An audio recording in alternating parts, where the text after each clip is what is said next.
everybody, and thanks for joining me today. So, still working on tail feathers. Yeah, that's going to be the case for a while to come. And this is the last session of the month, and we are going to, I hope, hit 43% today. Maybe on camera, maybe off, we'll see. But I think that, yeah, that's like 150 stitches or so, so that shouldn't be too difficult to accomplish. The last few times we have managed over 200 stitches in a session, so yeah, I would say that that is definitely doable. So last time I was working around this area here. Now I'm kind of working some of it up here. That is another feather, and then there's more going around this part. So that is what we will be working away at today. Yeah, just did not have much time between this session and last session to get a lot done. So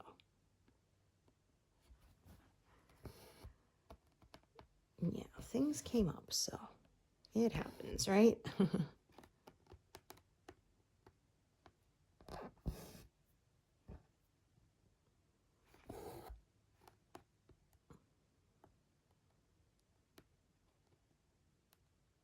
Oh, goodness.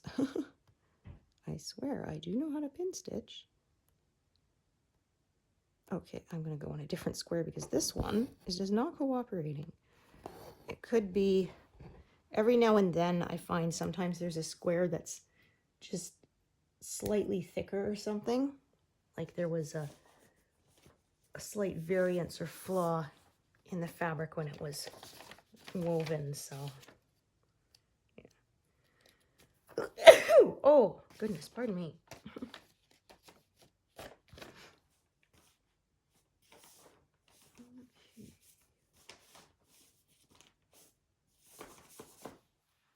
Couldn't find the right spot to put my envelope back. So yeah, I'm going to work some along here and some along there, just kind of coming from this little indent here, working my way out. So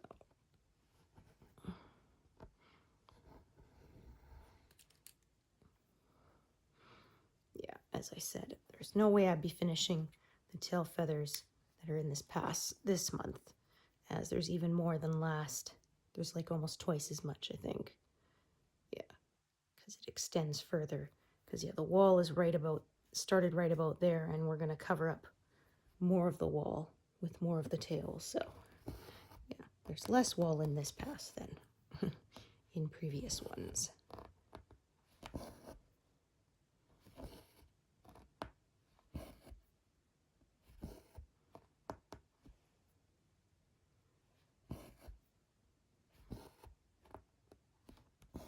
But yeah, hard to believe it's going to be time to spread this piece out, take it off the frame, and show you guys the whole thing again.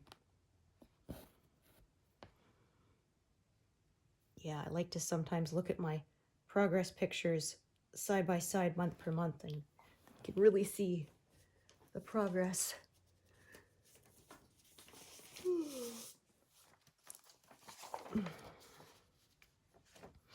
Yeah, there was someone who said they liked seeing my progress sweeping across the piece, which I thought was a neat way to describe it. It does kind of look like that, since, yeah, I stitch without gaps.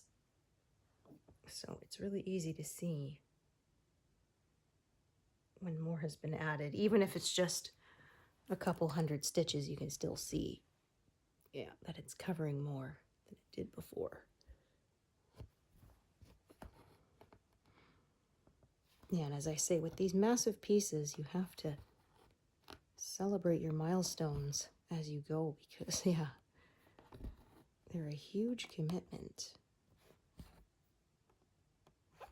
Yeah, there was someone saying they had a app, I think it was called Stitch Pal or something like that, where it keeps track of all, you put in how many stitches there is, and then it keeps track of how many you have left to go and stuff. And you can also add pictures to it every day so that you can track your progress, which was pretty cool.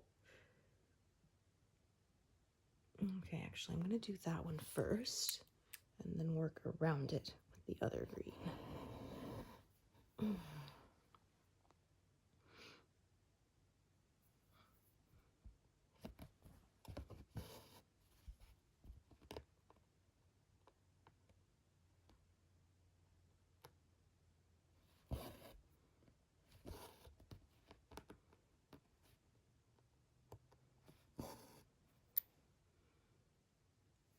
Yeah, so there's more starting at this side and working my way out than working from the right side in, which is what I generally default to, but yeah, it depends. A lot of times my starting point and where the thread was parked. Whatever is closer and a bit more efficient use of my thread is what I tend to do.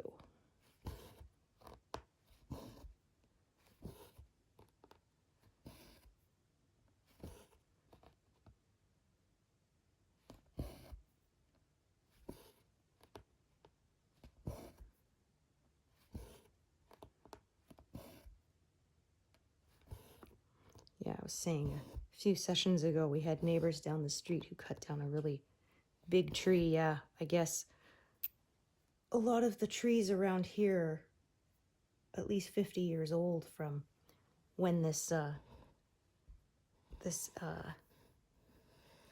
area was built. Most of the houses are the same age, so yeah.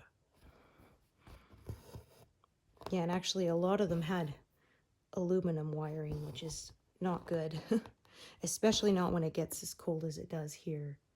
Yeah, we had a couple of neighbors who had fires, unfortunately, and we were super lucky we weren't one of them. We had a bad outlet that killed 2 microwaves, I think, before we realized it wasn't the microwave's fault. Yeah, and my husband went to look at the outlet, and he said the plastic was like melted. Yeah, like that is not good. It was soft from the heat, and yeah, so he immediately disconnected that one until he could properly rewire it, as he is a qualified electronics technician. So, and then we had it all inspected afterwards, because yeah, actually our home insurance was more expensive with the aluminum wiring, and since we had it replaced with much better copper, it gave us a better deal on it.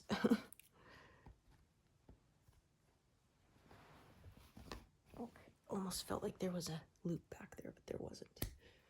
Just wanted to double check before I cut the thread, because it's much harder to fix then.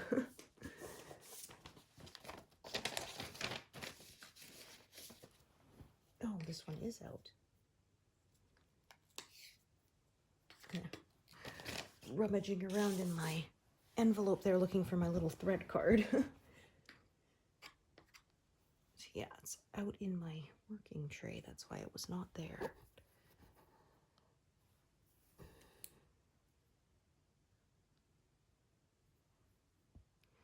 Yeah, so like I said, work around here, and this feather kind of goes out to here, I think, almost. And then I'm going to keep working my way down. We'll just sort of figure it out as we go. Yeah, I can see there's, with the parked threads here, the color changes there, so I usually make my breaks at the color changes. I find that is the simplest. Then I have fewer needles attached at once, which helps me to keep things from getting tangled up. Yeah, it does happen, but not very often. Before I started parking, I would see all of people's attached threads and just think, how on earth do they manage that? But yeah, once I tried it myself, I discovered it wasn't that difficult. It just looks really difficult. Looks more complicated than it actually is. But also, if it's not for you, that's totally fine. Yep, some people get very, oh dear, pardon me. Oh, Okay, they hung up, I guess.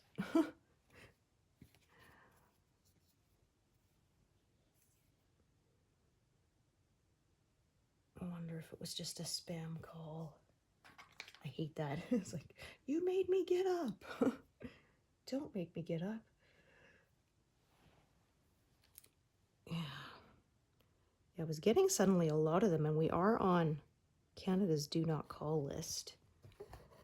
And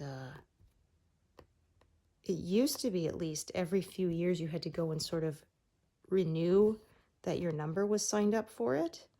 But I checked because I was starting to get them constantly, like every hour. And I checked, my number was still registered.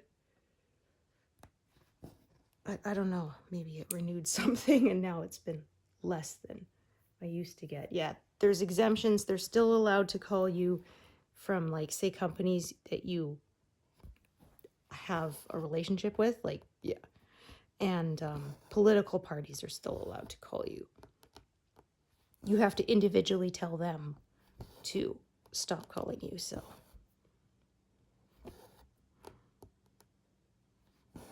I almost switched phone companies, though, for a while, way back, because they would not stop calling me.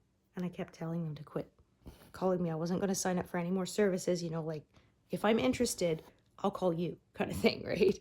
And so, yeah, I finally got on the phone and let them know that, like, if I get any more calls, I'm ready to switch to a new phone carrier. And they're like, okay, well, we have you down. They said, but, you know, if we have special promotions, we could still. I'm like, no, what does no more phone calls ever mean, you know? Like, I don't blame them. I understand it's not their fault.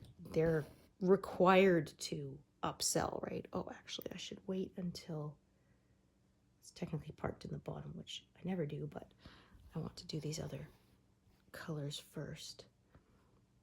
But, yeah. Yeah, like, I mean, I try to not be mean about it because I get it, like, but it's just really frustrating sometimes when it's like, look, I went to the store to pick up one thing. I don't want to have to give you my postal code, my phone number, my email, my this, you know, like, just ring it up.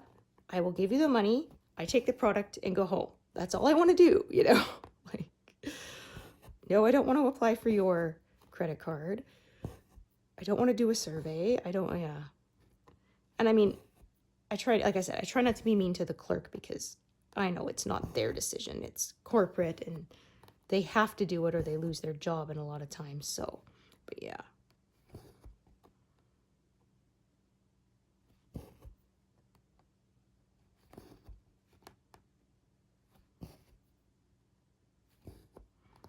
Yeah, there was one time, place said they were doing a survey that would give me, like, a discount on my purchase that day.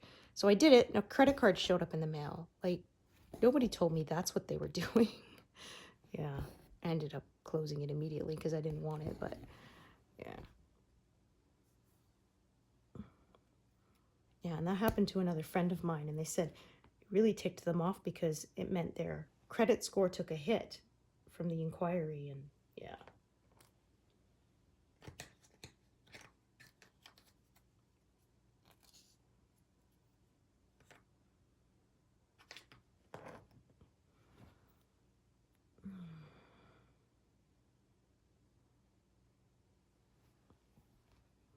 Yeah, or I know some people who worked at banks said that the upselling is really stressful. They're required to sign up a certain number of people every month or they could be at risk of losing their job and stuff, which, yeah, I do not envy that. And I've had to learn to not be too nice about it because I had one time, this was a long time ago, but and this was before, like, basically everybody pays you direct deposit. I was still getting paid via a paycheck. And so I would go to the bank that day and say, I want this much in cash and this much to go into my checkings account. And yeah, there was one of the tellers there says, oh, you know, you have a few thousand in this account. Have you thought about investing it? I said, no, because I need to pay for my my college tuition in a few weeks, you know. So obviously I can't be locking that money down. And he says something about, oh, I can't remember. And I said, well, no. I said, again, I need to keep my money liquid because I'm going to need to use it to pay for that and to pay for my wedding too.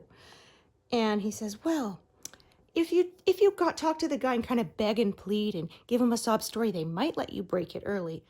And I just kind of stare at him with this, like, you're not serious, right? Like, I'm not going to lock up my money and hope I can beg you to let me use it, you know, when I need it.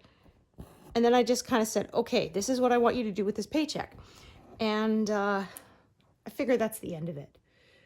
And I get home and I get a phone call from the bank. They're like, so we were referred by this teller saying you were interested in investing. I said, no, where would he get that idea? They said, well, you were talking about him with it for a long time, and I finally just lost it. And I exclaimed, for God's sakes, I was being polite, you know, because, like, I was taught you defer nicely and all this stuff, right? And oh, I was just flabbergasted that anybody would leave that conversation thinking I was actually interested when I stared at him with this you cannot be serious look on my face. And I gave the reasons that who is going to lock their money down when they need it right away, right? What am I supposed to do to pay for my tuition? Go overdrawn on my account when I have my money?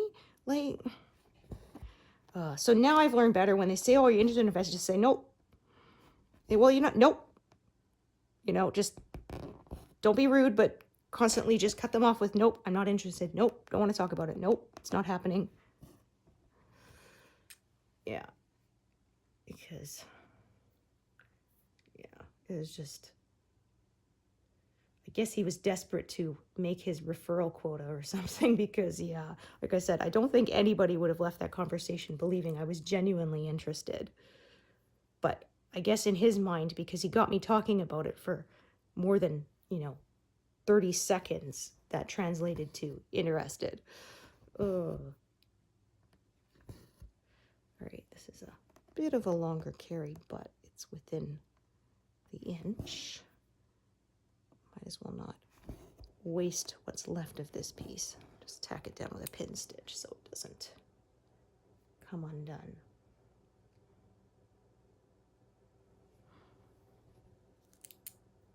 Yeah, definitely have had to learn to be more assertive over the years.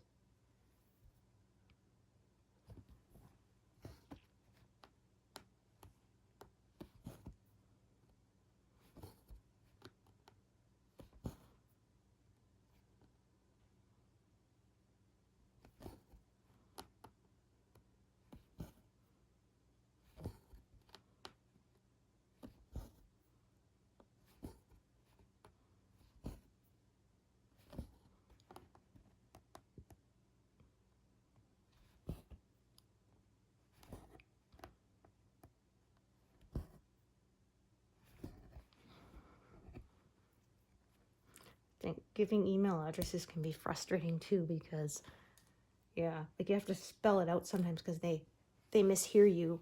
Mine has bookworm in it because I love to read, and there was someone who wrote it down as book one because they misheard me. Yeah. Or there was a couple times somebody for the rewards thing, they misspelled my name with a J, and I didn't even bother correcting them. I figure as long as I know the phone number, they would let me, redeem the points when I wanted to. So, yeah.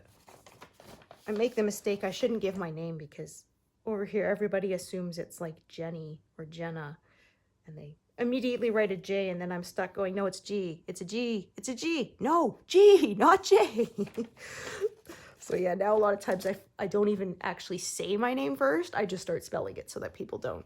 Yeah, because they get it in their head that it's a J, and it's hard to shake that.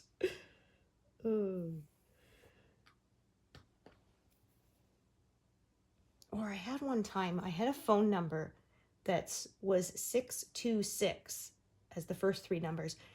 Every time I gave it to someone and said 626, they wrote down 66. And I'm like, who gives a phone number that way, right? It's like You give the first 3 digits and then a pause and then the last 4 digits. This was, of course, before we had to have 10-digit phone numbers here. We just had still 7 digits. And yeah, I don't know why. It was like everybody heard 66. Like, who gives a phone number that way? And then I would again be stuck with the no, 626, 626. Oh, I had a nightmare with that phone number too. They gave me one that somebody else had canceled, but like not much long before. And they let him keep his phone calling card open. So when I opened up my first bill, it was like $300. And I'm like, what the heck? This is for the old style landlines, right? And I'm like, there's no way I spent that much. And then I said, why did you let this guy keep his calling card? That's not me. The number's mine, you know? And then the lady says, well, why don't you just pay it? We'll refund you later. And I just said, I'm not doing that. I worked minimum wage. You know, that was practically half of a month's pay for me. Like, oh. I mean, again, normally I was more polite about it, but I was just absolutely flabbergasted that you would ask a person who works in the mall for minimum wage on their feet all day to pay you $300 they don't owe in the hopes you'll credit it back to me. I'm sure you guys will be so eager to get right back on that, you know? Oh.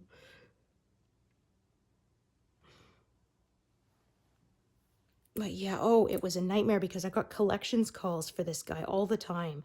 And they were convinced I knew him, which I'd never heard of the guy before. You know, well, what's his new number? I said, how would I know? You know, I said, the phone company gave me this old number after it was canceled on him. I don't have any connection to this guy. And I mean, I get it. Again, collections people have to ask this. But yeah, I finally had to put this huge thing on my answering machine that I don't know this guy. You're not going to reach him here. Do not leave messages for him for here. I do not know him. And then I get friends who would leave messages being like, what the heck was that with your message? And I'm like, long story. I'm getting sick of having to, tell people making collections calls constantly, he doesn't live here. I do not know him.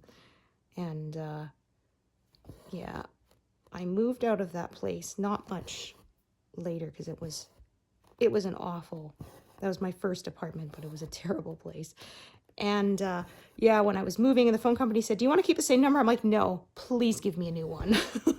I do not want that following me. So yeah.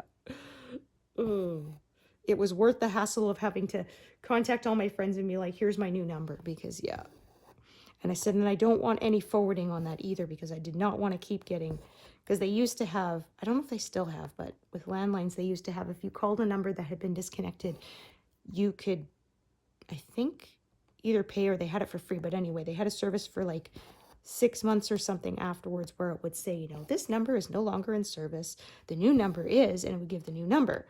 But I said, no, please don't, because I don't want the creditors finding me that way. If my friends really need to find me, they know where I work. They can drop in and ask for my number there, you know, if I forgot to contact them with my new number.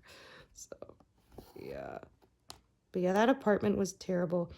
I'm pretty sure it was a storage area that the guy converted into an apartment, but like it had only this one tiny window that I don't think you could even fit out of because it was like in the basement, which again, I don't think is legal, because legally you need to have a place to escape from a bedroom in case of a fire. I remember a realtor telling us that.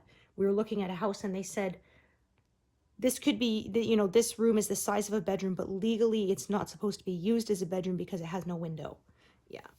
And that bedrooms legally need to have windows so that you can escape in case of a fire. But that place was awful. No natural light except for that tiny little window. And oh, and it was awful too because the buzzer for my door was kind of off to the side somewhere by itself because it had been added later instead of with all the other units. And people would always think that I was like the building manager or something. So I would get buzzes in the middle of the night that like, oh, hey, we forgot our keys. And I'm like, well, that's not my problem, you know? I had to ask the guy to put a note on it saying that this is not building management, private residence. He never did, but yeah. So yeah, I only lived there, I think, like 3 months.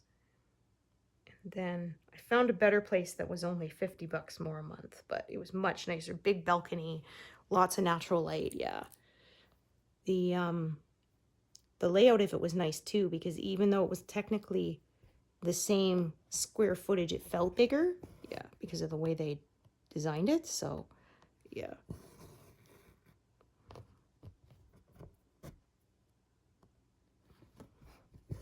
And then I lived there for not too long. I'm trying to think. About another 9 months or something. And then I got married, and my husband was in the military, and we had the option to move into military housing for half of what I was paying for an apartment for a little house. So, I mean, yeah, no contest there, right? Yeah, it was funny. I remember they were doing some work on that little, it's called a PMQ, for private married quarters. And I think they'd done some work on some pipes in the backyard, so it had been, the grass had been ripped up, and they stuck new sod down, but it was like sideways, and like it didn't look good. It looked like there was a bandage stuck on a grass bandage stuck in the backyard for like a year until it blended in. But they also put a bunch of grass sod down in my front planter boxes that were just sort of, they weren't up high, they were on the ground. And one of the military inspection guys came by one morning, knocked on the door, and he said, "When you moved in, was there grass here in the front?" And I said, "Oh, no." And didn't think much of it. And I came out later in the day, they'd ripped it all back up again. It's like, and left bare dirt. Like, oh, okay. My husband's like, "Oh yeah, you should have just told him, yep, that was there all along." So they would have left it, because then, yeah, we had to deal with it getting weeds and stuff. And we tried planting some flowers, but weeds kept trying to grow in there. And it would have been much nicer if it was just grass. You could just mow it. Yeah. So, but I mean, I didn't know any better. The guy asked if it had been there, and I was honest and said it hadn't. So yeah. Because I said, it's kind of silly for them to rip it back up when it was already laid down, right? I don't get it. That's a military for you, right? Left hand doesn't know what the right hand's doing. Oh.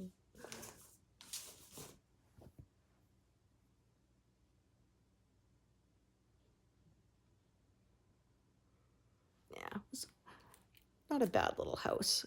We lived there for a couple of years before we moved out of there and came to Alberta. And then, yeah, we had a house in a little town there for a couple of years. And then after that, we moved here.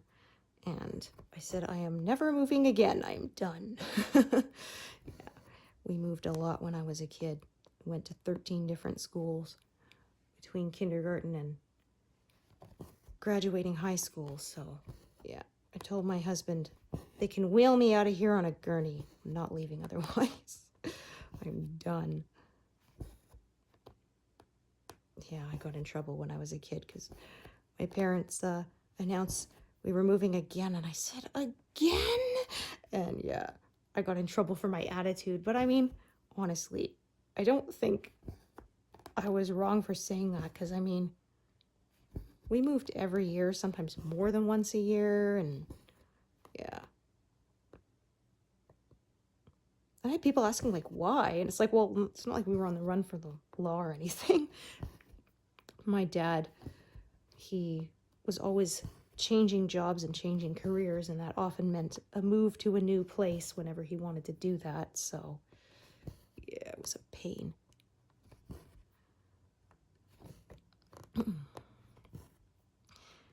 Yeah, and often we stayed in the same city, so that last move, we moved from Vancouver Island to the mainland, and I wasn't happy because I had to leave all my friends behind, and yeah.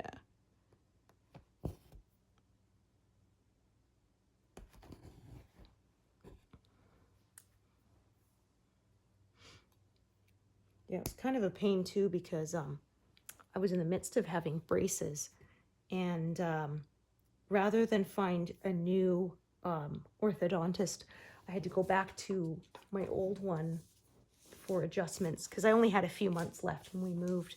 So yeah. Yeah, actually, my mom was working for the government at the time, because the health plan was really good and it paid for half of my braces.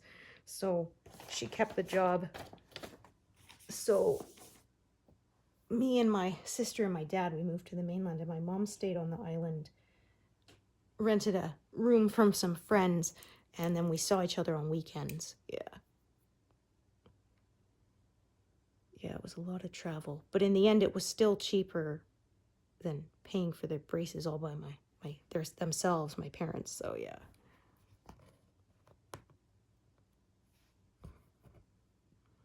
Yeah, I was really glad my kid didn't need them, because, well, it's not only are they expensive and but they're actually painful. Yeah. When they first tighten them up, yeah. Your jaw's so sore. Your teeth are so sore, it's hard to eat anything. So yeah, I always have dentists say, wow, you take such good care of your teeth. I'm like, well, I had braces. Yeah, when you go through that much investment of pain, yeah, you aren't going to waste it.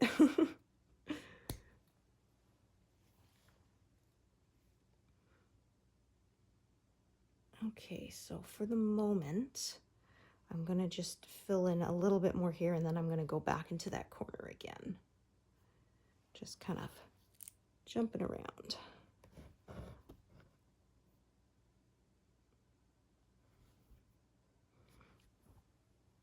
Or, like I said, I could keep on building my way out from there. Who knows? Maybe I'll change my mind. We shall see. Yeah, so kids are lucky now. They have the option to get those Invisalign ones that you can't even really see, instead of the whole full metal grill on your face. Yeah.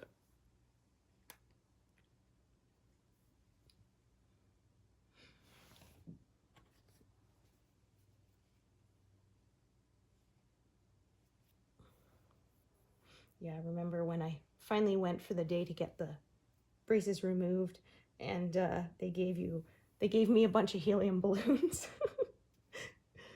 And I had to take the bus, the city bus, and because yeah, I went and had my braces taken off in the morning, and I went back to my old high school to go say hi to my friends and stuff. I got the day off from my regular school, and I had to take the city bus there because I was by myself. And yeah, so I had this big bunch of helium balloons. There were 4 of them, and I was on the bus, and there was a lady there with 4 young kids. So I just said, "Hey, do your kids want these balloons?" And so yeah, they were quite happy. Yeah, I remember being that age, and getting a helium balloon was like a magical experience, right? Yeah. I remember she said, as I was leaving, say thanks to the nice lady, and all 4 kids chorus, thanks, nice lady. Yeah.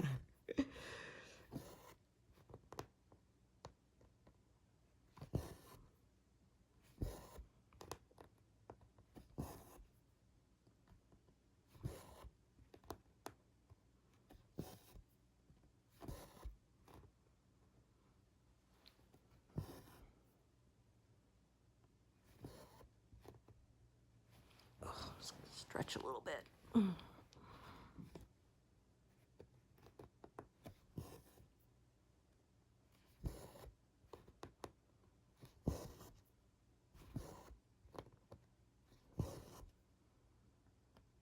So I would guesstimate less than 100 stitches more, and we'll hit 43%. Of course, the counter is often off a little bit. Like if you actually did the math, it will say often that it hits, say, 50% before you've technically hit exactly 50%, because yeah, when you're doing these patterns that have hundreds of thousands of stitches, yeah, there's a greater margin of error for the calculations I've often had, where it says it's 100% finished when you still have like 30 or 40 stitches left. So, but I mean, it's pretty close. Well, I like having the calculation there, even if it's not perfect. It does give you an idea. Yeah, because I have people say, how do you know how many stitches you do? Because they're working from paper, do you count them? It's like, oh no, I would never keep track if it wasn't for the app doing it for me. Yeah, before then I just kept track via pages. So yeah, if a pattern was 50 pages when you've done 25, then you know you're halfway, or at least close to it, because sometimes the pages are not all perfectly the same size when you get to the edges of the piece. So where's that too? Okay. So yeah, let me just see here.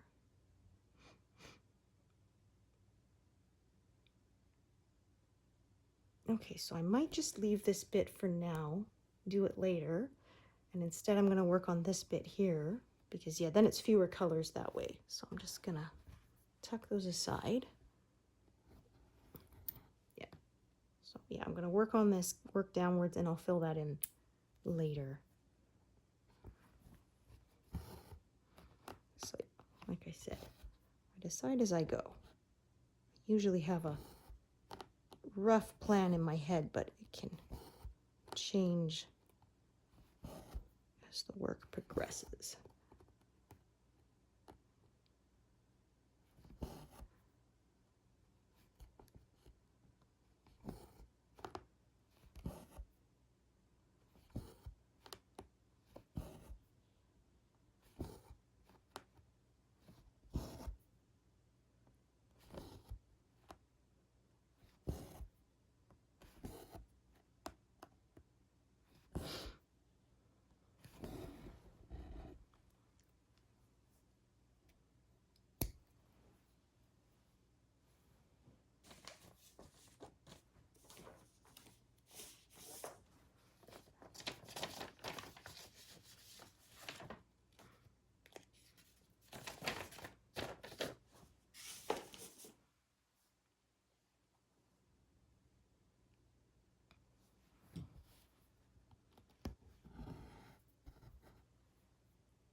As you can see, I didn't completely finish this round motif yet.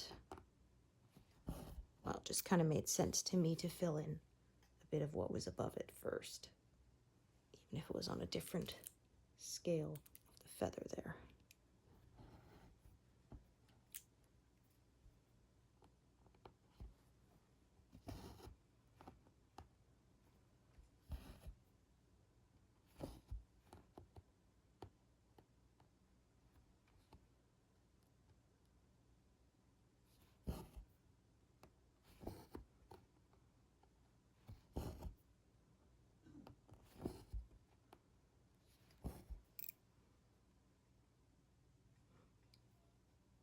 Well, I say that, but then it might make sense to fill in some more of this blue so that I don't close it in with this other color. So yeah, like I say, I often change my stitching plan on the fly there.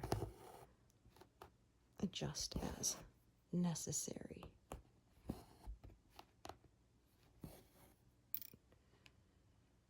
Okay, so yeah.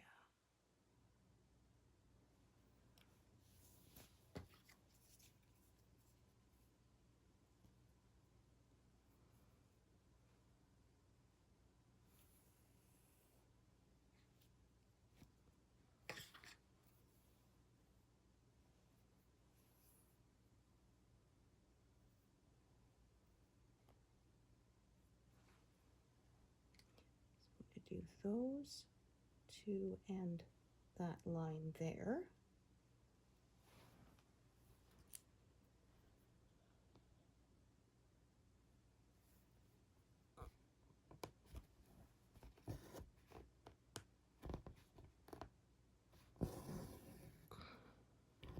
So as it just turned to 42.98, that means I have about 70 stitches or so to get it to roll over to 43 even. But then who knows, I might get a bit more done today as well, in between then and when I spread this out and show you guys. Yeah, people say how much do you manage a day, but I mean, there's so many factors. There's some I only manage less than 50 in a day, simply because there was no time, and then when I tried to stitch, I was so tired I I actually couldn't concentrate. And then there's some days I get, 700 or something. So yeah.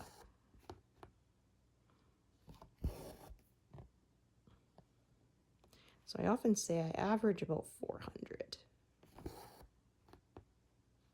And I mean, it also, of course, depends on the level of detail in the area I'm stitching. Obviously, places with a lot more details and color changes are going to be slower.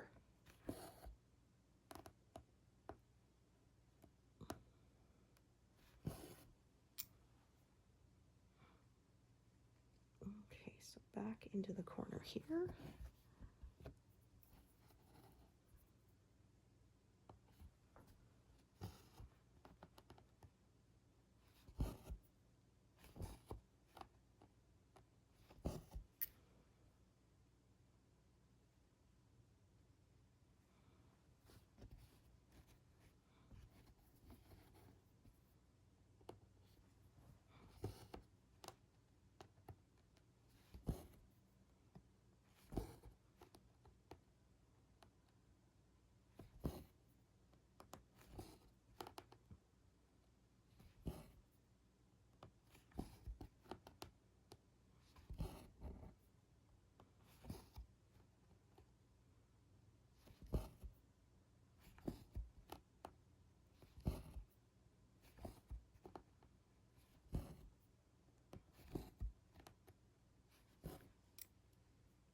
That.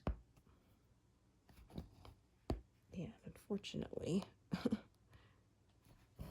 I do that, the knot will be on the front. So tack it over to the side to ensure that knot is on the back. Just a tiny one, so not enough that I need to cut and restart, but enough that I don't want it to be on the front either.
finished yet. Okay. Oh, now let's take a look at the one that is parked here. I think it's a longer one. Oh, it's not that long. Okay. I will attach a new one at the top. Yeah, what's already parked and how long it is often influences my decision on whether to add another thread and whether to use up a scrap piece or start a brand new one. Because yeah, if there was a long strand here, I would have done these and then parked it over to do that run there. But since this one's not very long, I will need to continue with this strand on this side of it. Well, I won't need to, but I prefer to. I'll add a new one later when I'm doing those stitches there, but that's going to be later because that run of color is going that way. So I'm going to be working away from it for a while before I work towards it again.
Unthread that for a bit because I don't think I'm going to get to it. In fact, I'm going to unthread these that are over here for now.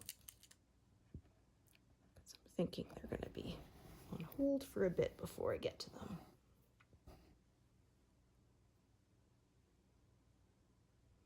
Maybe and maybe not.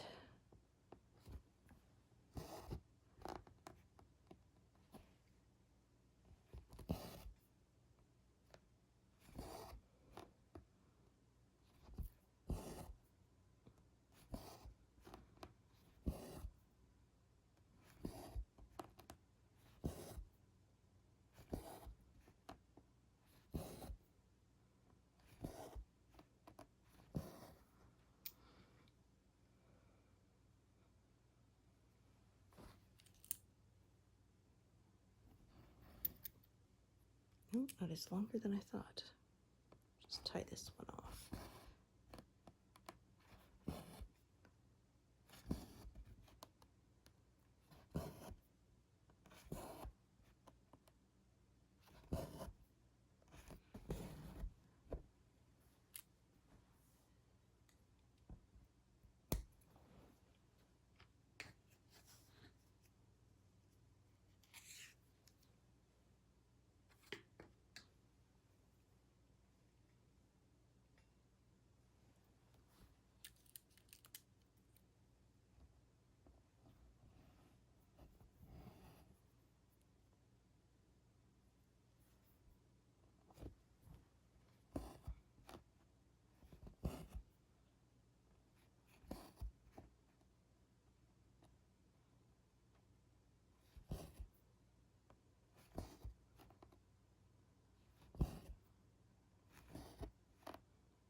Okay, this was the one that had, yeah, threads from each end.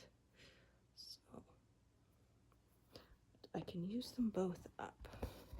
So what I'm going to do is I'm going to do these ones with this thread, and then meet in the middle with the others.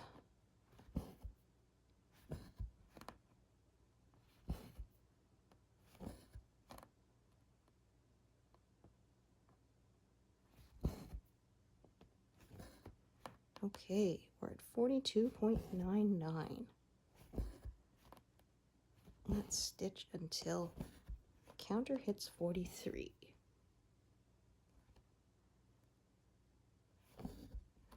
Oh, nope, that was wrong. Yeah, pierce the fabric in the wrong spot.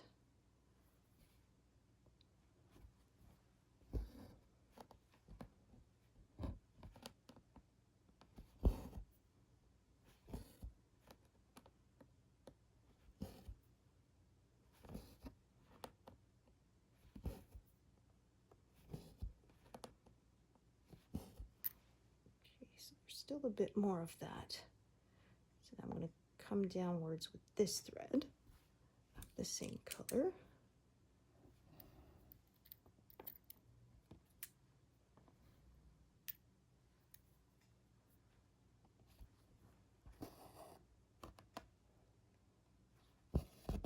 Oops. That did not sound smooth.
No, that didn't look right. Didn't realize till I parked that. Yeah.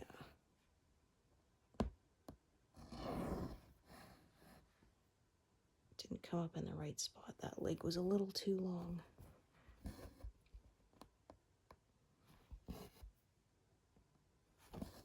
There, that's more like it. It was looking wonky.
Oh, look at that. Woohoo!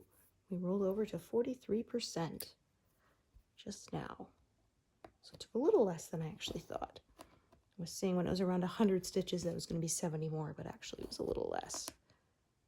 That's always fun. Little bonus. So yeah, I've been saying that I've been managing about 2% per month. I started at just under 41% for this month, I believe, and then we are at 43 even.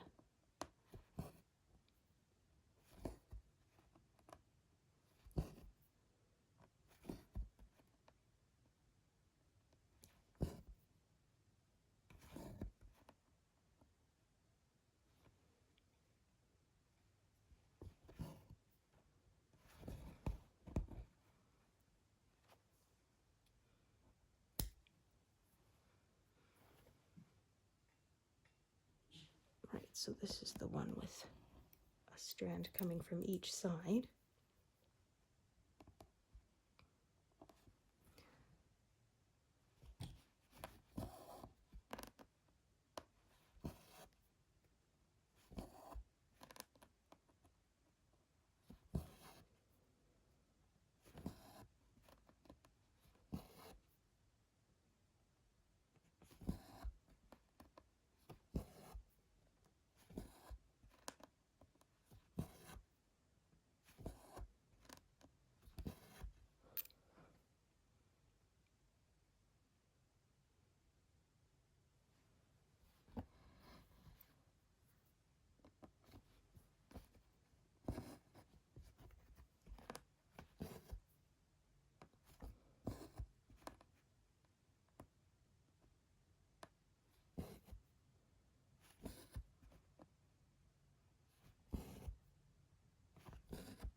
So let's take a look at this one here.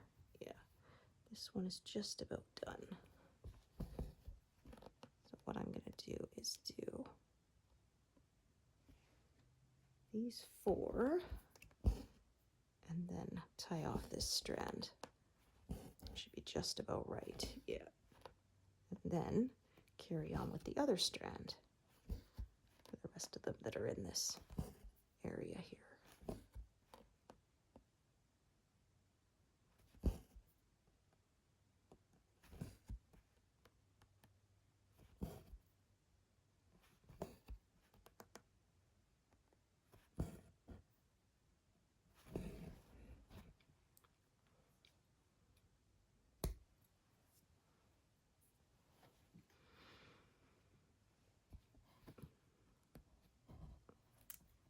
Pick up this one. Oh, silly me, I actually missed the one that was right there. Ha ha ha. Yeah, realized that it was not matching. Well, that's no problem. Now it is.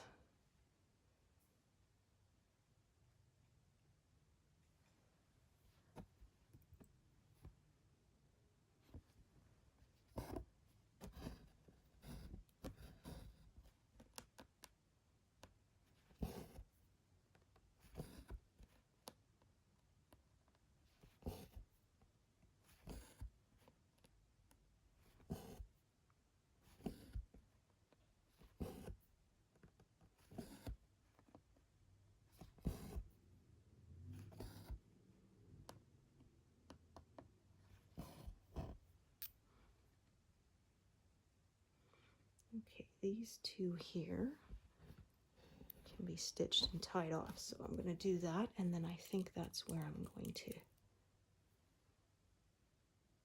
call it a day. Or at least this one anyway. Yeah.